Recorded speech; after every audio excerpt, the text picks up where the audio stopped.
All right, so them Timberwolves beat they ass for the Lakers, and did not see it coming. So I want to initially come out and be like, "Hey, sorry to the Wolves and all the players on that team." Basically, because I didn't believe in any of y'all in that type of way. I was like, I thought there was going to be a series that goes seven, and I picked the Lakers. But I really thought that it's because I really didn't know what I was going to get out of the supporting cast outside of Edward. I thought it would just be really easy to focus on Edwards. I was like, I know he would learn from basically last year or whatnot, but I knew that maybe if Edwards turned into basically a he's him type of game, then sure. But there's so many things I didn't foresee. I didn't see. I was like, why? I was like, I did see the defense. I didn't give it the credibility to outdo the offense on the Lakers end, which I was like should have, but I didn't also think that we would get the game that we got from Randall to McDaniels to Gobert to Reed. I was like, they all played really well. I was like, they attacked them in a lot of ways instead of just sometimes settling for threes as well. That I think really just also put more pressure on the Lakers. So I figured that Edwards, I was like, would play a pretty good round of basketball, but it was really the effort of everybody else that I was just like, I was like, sometimes Randall could be sloppy with his passes, sometimes he could get a little bit too centric on his own self. I was like, Reed can get you a game or two, but sometimes he also will outshoot you in some situations, and sometimes Daniels is like, the potential's there for him to basically be the second guy, but sometimes he just doesn't step up. But I was like, they all sort of put in what they needed to put in in this round to get the Lakers. And hey, let's not also act. Sometimes when you do play the Lakers, you play your best ball because you over here on that stage. Everybody picking the Lakers, and it's just like, nah, I got something to show them, and that basically what the Timberwolves basically said. I was like, after their dominant fashion. Now that the games is over, the series is over, and all this other stuff, it really, everybody starts talking about who's to blame and whatnot. I will say, I was like, I don't think you could really blame LeBron in any of this as well. I was like, he basically got you a chance to win in the game that Luka had the stomach bug. I was like, he'd been playing nearly constant. I was like constant minutes. I was like, I think that he's been on the defensive end. I was like, he's sort of been like your main dude that you really have been able to use because he's the only one that's big enough and strong enough to really get at every spot. Where it's like Finney, it's like, yeah, he's like he got the height, but he ain't the strength. I was like, so can Rui, but I was like, Rui doesn't have the necessarily athleticism. I was like, sometimes we'll see it, like how he dunked with the Gobert sideline pass. I mean, sideline the baseline jam, but at the same time, I was like, he doesn't always like necessarily use it.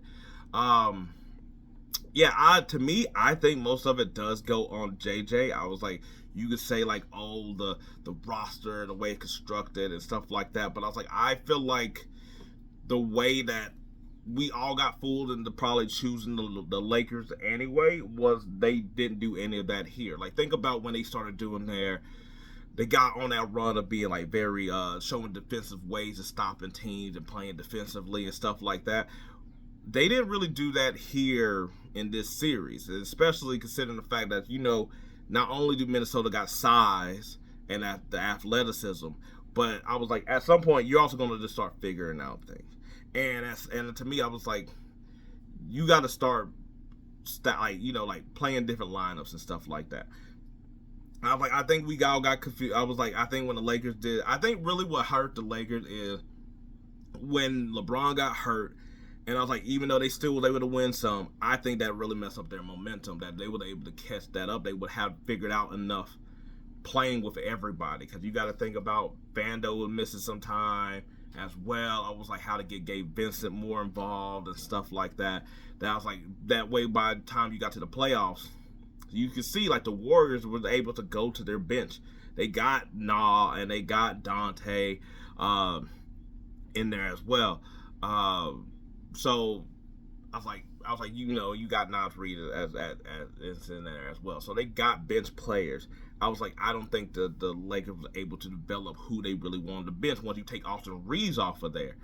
I was like, to me, I was like, I know it was hindsight Monday.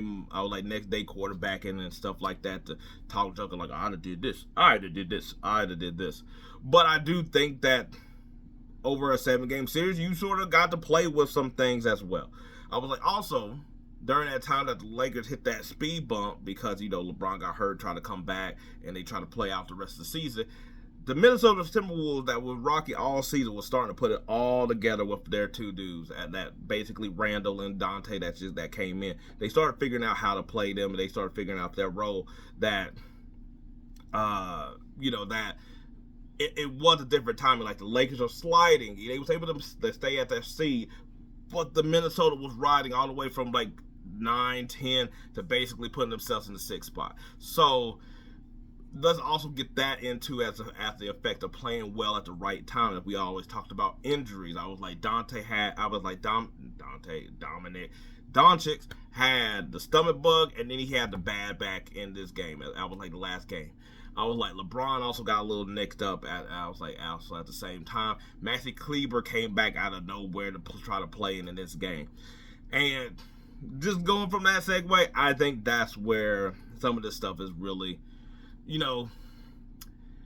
JJ, I was like, he is a smart dude. I was like, he'll get better and stuff like that. But I do think that not playing Jackson Hayes, but then playing Maxi Kleber sort of does spit in the face of what you try to say of like, there was no, like, we can't go big. I also think that I was like, look, it's also a really hard matchup. I'm not going to act like it's not a hard matchup. Like, if they got matched up against the Warriors or they got matched up against the, I was like, I think the Clippers will be a hard one as well, too.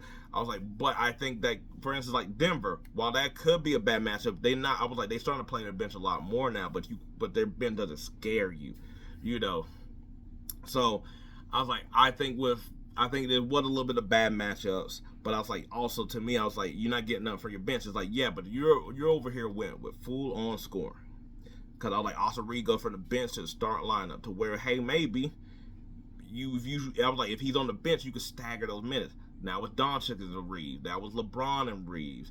I was like, I was like, you're gonna have to have 2 of the 3 out there at the same time, and then that way you get to the 4th quarter, you have all 3 of them. Like if this was the 4th quarter lineup, I feel like that'd be fine. But I just feel like when you got all your best players here, you can't stagger. Your bench does suck. Your bench does suck. Cause I was like, there's more than a start lineup than just necessarily the best players. There's a reason why Ginobili came off with the second team or whatever like that. But then you would see him playing in the final set with the group or whatever. Same thing with James Harden. You have to sort of do this as well. Because I was like, Gabe Vincent I was like, yeah, he looks like trash when you just have him at the second unit because you expected so much out of him. But when he's beside Luka and LeBron, the same pressure's not there. I was like, Vando, I was like, yeah, when he's on the second unit, then it's like, what are we supposed to do for scoring? But it's a lot different than when you have him matched up. I was like, and also, the small ball only really works if you could really take advantage. Like, yes, Gobert will dominate on the board, and you expect that to happen, but you gotta also be able to output them. You have to basically get Gobert off the court, and you couldn't get Gobert off the court. That's really what it was. Gobert was able to stay in front of a lot of those dudes. I was like, to where he wasn't a liability. I was like, Finney Smith and even though Hachimura had a really good game, I was like, they weren't doing enough to either take him off the dribble. They wasn't scoring at an output enough to get him off the court. And if that's not happening, then small ball lineup's not going to really work. I was like, the reason that it worked really with the Warriors is because they were able to basically I would like, use your big man against you. And the Lakers couldn't do that at all. And to me, I was like, Jackson Hayes has to get somewhere of a burn, because I was like, at least at worst, he's boxing Gobert out in a lot of these situations. I was like, he's probably one of your more athletic people on here. He reminds me of JaVale McGee, to be honest. But I was like, he could run the floor. He can outrun Gobert down the floor and stuff like that. You got good passes. I was like, nobody's going to pay attention to him. He probably will have Conley on him in a couple times as well too. Nobody's saying getting him on the block because Gobert didn't get his points off the block.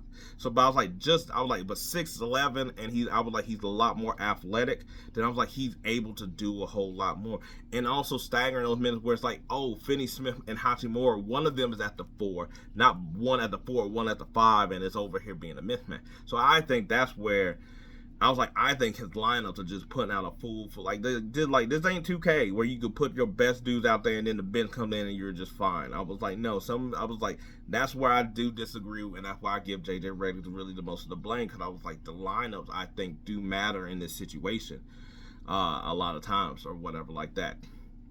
I was like, guess what?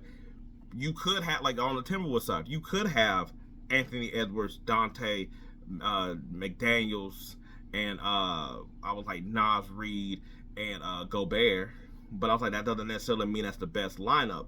Or what I was like, that's the best. That's probably their best 5, but that doesn't mean that makes the best unit. I was like, you need Conley out there, because Conley is sort of. I was like, he doesn't need the ball. I was like, he's ready to shoot. He gets everybody in their spots. I was like, he's a little bit of veteran presence. I was like, where it's like Dante out there, and now you got like it just. I was like, so that's where I think that's where the lineups made a mistake, and that's where him looking at his bench doesn't make any sense. Like, I like Maxi Kleber. I don't think he doesn't have so many injuries now. I don't think he can get back what he was a couple of years ago, but he was a dude that's a stretch 5. I was like him play on the perimeter a bit, and I was like, hold up his end against centers. I was like, can he do that now? I was like, I don't know. He's been hurt so many times in the last like 2-3 years, but to me, I was like, you give it to the whole thing of JJ Redick. I was like, if they would have got. I was like, and also the thing too, I was like, I'm not going to put it too much on Pelinka, but I will give Pelinka this or Redick as well too. That it's like, that means your draft picks are also a failure. I was like, not Bronny. I'm talking about Don't Connect. That was your first round pick. You picked him as an older dude because he's able to contribute faster. He's a 3-point shooter. To me, I was like, if you feel a certain way about Gabe Vincent, why didn't you play the young guy? I was like, he had stretches this year where he was able to shoot the ball, and he sort of just found himself out of rotation, especially once a trade happened. But I'm just like, all right, cool. So I was like, but he's at least like 6'5". I was like, the Gabe Vincent 6'2" as well. I was like, he could sort of get his own. I was like, this is a different situation because it's the playoffs. But I'm just saying he's probably a little bit better, a little bit of like doing a bit more dribbling than Gabe Vincent's willing to as well. But if you don't play him at all when you need shot, I was like, you need threes. You need some type of like some juice or whatever like that. I was like, some youth here. You don't play him at all. That makes the whole thing where, like, if they would got Mark Williams, would he would have played better? Would he would have played him at all? Even though he's 7'2", he would have. Mark Williams not over here being like some defensive player, but I was like, he's 6'7" in a way that's able to at least put a body on Gobert. Like, he at least be able to tip the ball to LeBron or something like that. So they did need that side, but at the same time, would he even played him? He might not even have played him. Because I was like, to me, I was like, you say you need a score and you say you need an offense, but you also didn't play connect.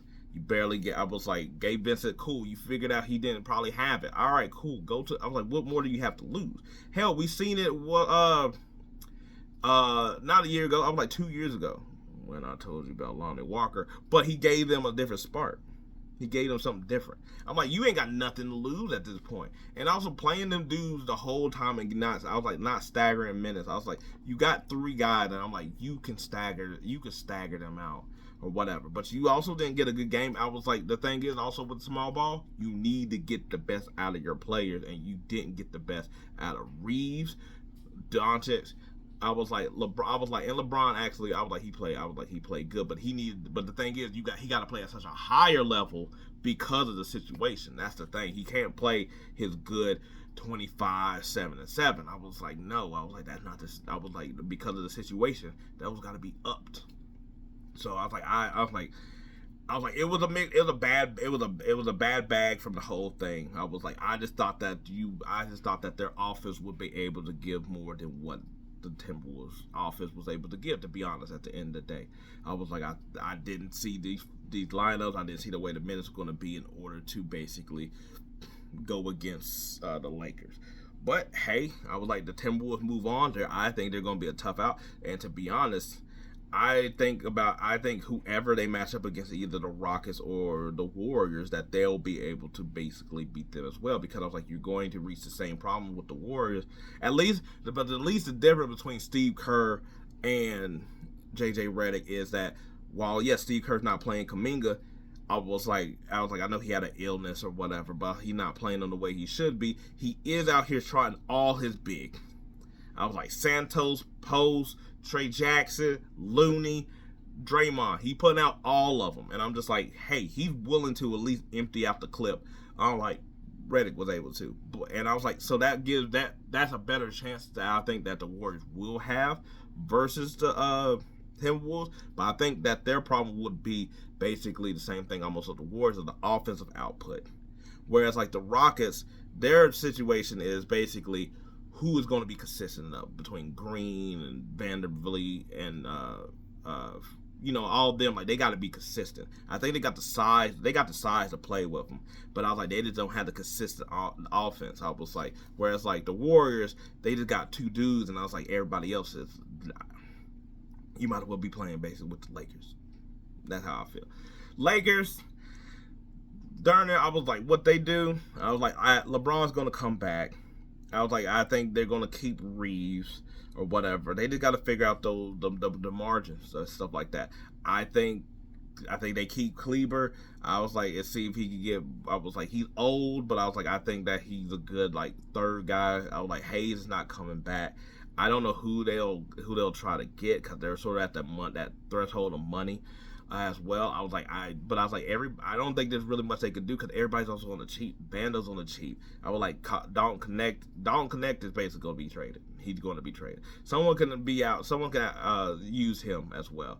Like I said, I wanted him on the Hornets from our win. I thought that would have been a good trade for both teams. But I was like man, like. Cause I was like, the thing is like, you got to trade for someone that's also that young and all that size. I was like, maybe Utah, you get Walker Kessler, something like that. I was like, because he's still on his rookie deal. I was like, I think they do still need. I think they need a nut. I was like, well, it's fun to go get rid of Connect, but they do need a 3-point spot up shooter. I think Finney Smith is good. I was like, I think they'll try to move Hachimura as well.